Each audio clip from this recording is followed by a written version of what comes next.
You know, some authors write about places, but then you get someone like Peter Ackroyd. He's got this one single obsession that just drives everything he does, the city of London. And for him, it's not just a backdrop, not at all.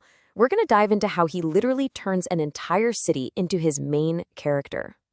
Okay, so this right here, this is the key to everything Ackroyd writes. It's not just a setting. For him, London is, well, it's alive. It breathes. It remembers. This quote kind of says it all, right? His whole thing is treating the city as a living entity with its own personality and character. And trust me, that one idea, it changes everything. So, who is the guy behind this incredible vision? I mean, to really get his work, we've got to understand this deep, profound connection he has to the city that pretty much defines him. All right, so Peter Ackroyd was born back in 1949, and he's a master of a lot of different things: novels, biographies, criticism, you name it. But his real trademark, his signature move, is this incredible blending of fact and fiction.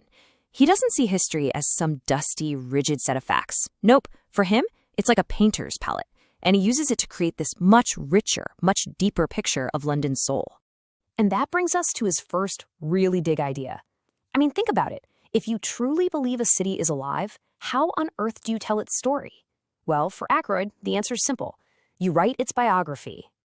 And in his absolute masterpiece, London, the Biography, that's exactly what he does. He makes the city of London the main character of its own story. It's not just a pile of bricks and streets. No, it's a living, breathing organism that's grown over thousands of years, and it carries all of that history deep inside its own body.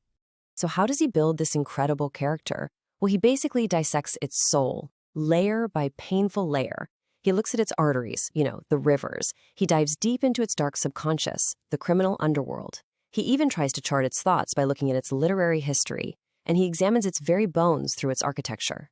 Every single one of these pieces adds another layer to the city's super complex personality. But this is where things start to get really weird. Because for Ackroyd, a living city doesn't see time the way we do, in a nice, neat, straight line. For him, the past isn't gone. It's not even past. It's always there, just sort of echoing in the present. And nothing illustrates this better than his novel Hawksmoor. It's brilliant. He weaves together two different timelines. So, back in the 18th century, you've got this architect doing just awful, unspeakable things while building some of London's churches. Then, fast forward to the 20th century, and a detective is investigating a string of murders happening in those exact same spots. See what he's doing? Ackroyd is suggesting that the violence of the past is literally bleeding through time, staining the city's streets forever. This obsession with the past and how it bleeds into the present, well, it brings us to another one of his huge themes, his fascination with how slippery history and truth can actually be.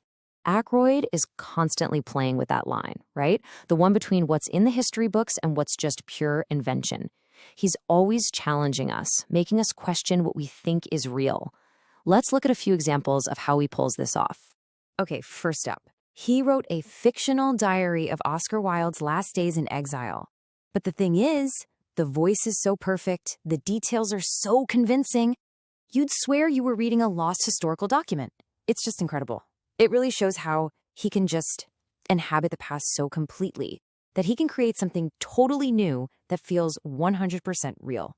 Then you've got his novel Chatterton. Now get this. It's about a modern poet who's obsessed with an 18th century poet who was famous for being a forger. It's this brilliant, tangled puzzle all about authenticity. It's asking a huge question. Can art that's technically fake still tell us a really profound truth? And check this out.